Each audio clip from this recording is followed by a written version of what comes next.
Hello bachcho, let us read this given question. So the given question says that a series LCR circuit containing a resistance of 120 ohm has an angular resonance frequency 4 into 10 raised to the power 5 radian per second. At resonance, the voltage across the resistance and inductance are 60 volt and 40 volt respectively. The angular frequency at which the current in the circuit lags the voltage by 45 degree is.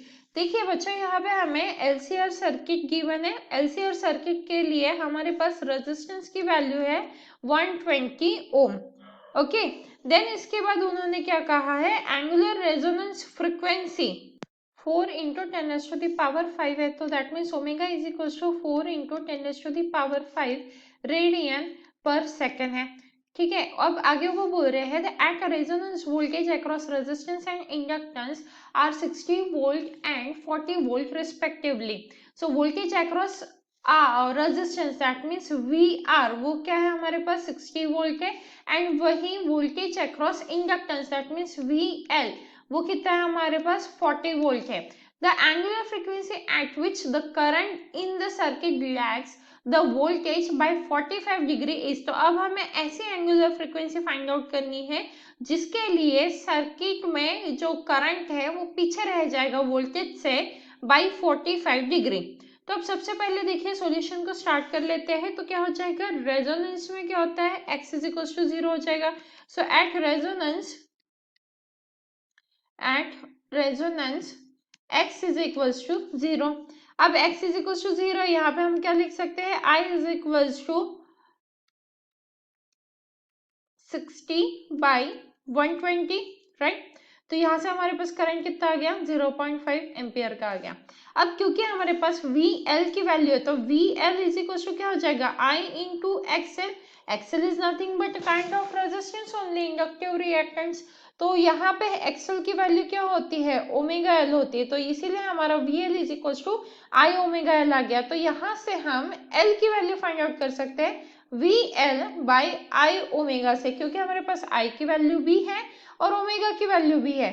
तो L is equal to क्या हो जाएगा, VL दिया है 40, I की value है 0.5 and omega की value है 4 into 10 to the power 5, right. तो इसे जब हम कैलकुलेट करेंगे तो क्या आ जाएगा, 0.2 मिली हेनरी। तो ये आ गई हमारे पास L की वैल्यू। अब देखिए omega naught is equal to क्या होता है, 1 upon under root of LC resonant frequency. तो यहाँ से हम क्या लिख सकते हैं, that is equal to C is equal to 1 upon L omega naught square, right. क्योंकि हमने स्क्वायर रूट हटाया तो स्क्वायर हो गया ओमेगा का। तो अब यहाँ पे वैल्यूज को सब्स्टिट्यूट करके हम C की वैल्यू भी फाइंड आउट कर सकते हैं। एक्चुअली अब यहाँ पे ओमेगा नॉट ही कंसीडर कीजिए। सो C इज इक्वल टू क्या हो जाएगा, 1 अपॉन L की वैल्यू आ जाती है हमारे पास 0.2 इंटू 10 टू द पावर -3, जो हमने अभी जस्ट कैलकुलेट की है। देन ये क्या हो जाएगा, ओमेगा नॉट स्क्वायर मतलब 4 इंटू 10 टू द पावर 5 का स्क्वायर हो जाएगा, राइट। अब इसे हम कैलकुलेट कर लेते हैं तो C की वैल्यू आ जाएगी। तो अब हमारे पास C की वैल्यू क्या गई, उसे कैलकुलेट करके 1/32 माइक्रो फैरेड। ओके, अब आगे देखिए LCR सर्किट जो है, क्योंकि ये क्या है, LCR सर्किट गिवन है, LCR सर्किट हमें क्वेश्चन में गिवन है, राइट। यहाँ पे आप देख सकते हो। तो हम क्या लिख सकते हैं यहाँ पे LCR सर्किट में tan phi is equals to XL minus XC, ये L है और ये C है, XL minus XC by R लिख सकते हैं। तो यहाँ पे क्या वो बोल रहे हैं वो कि current lag by voltage 45 degree, मतलब करंट को पीछे रखना है वोल्टेज से 45 डिग्री से। तो हम क्या लिखेंगे यहाँ पे, tan 45 degree is equals to XL के बदले ओमेगा एल लिख दिया और एक्सी के बदले 1 अपॉन ओमेगा सी, और ये क्या हो जाएगा हमारा डिवाइडेड बाय आर, राइट। तो अब इसे जब हम करेंगे tan 45 डिग्री तो होता है हमारा 1, tan 45 degree is equal to होता है 1। तो इसे अब हम आगे सॉल्व करेंगे तो हमें क्या मिलेगा, tan 45 को 1 डाल देंगे, इस r को यहाँ पे लेके जाते हैं तो ये मल्टीप्लाई विथ r हो जाएगा is equal to omega L minus 1 by omega C. अब इसको सॉल्व कर लेते हैं बाय पुटिंग दी वैल्यूज, थोड़ा इस साइड आ जाते हैं on the left hand side. तो हमें क्या मिल गया यहाँ पे, r is equal to omega L minus 1 upon omega C. तो यहाँ पे r की वैल्यू डाल देंगे 120, ओमेगा इनटू ये वो फ्रीक्वेंसी है, एंगुलर फ्रीक्वेंसी जहाँ पे करंट पीछे रह रहा है वोल्टेज से बाई 45 डिग्री। तो इस ओमेगा की वैल्यू ही हमें फाइंड आउट करनी है। तो एल की वैल्यू हो जाएगी 2 into 10⁻⁻⁴ minus 1 upon omega as it is, और सी की वैल्यू डाल देंगे, वो आ जाएगा 1/32 इंटू 10⁻⁻⁶।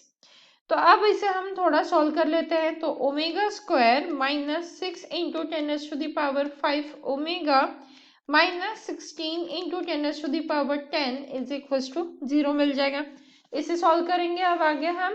तो omega is equals to 6 into 10⁵, formula method से सॉल्व कर रहे हैं हम, जैसे B plus minus under root of A square B square रहता है वो वाला फॉर्मूला। तो ये आ जाएगा 6 इंटू 10⁵ उसका स्क्वायर एंड प्लस ये 64 इंटू 10⁻10 हो जाएगा, डिवाइडेड बाय क्या आ जाएगा यहाँ पे 2।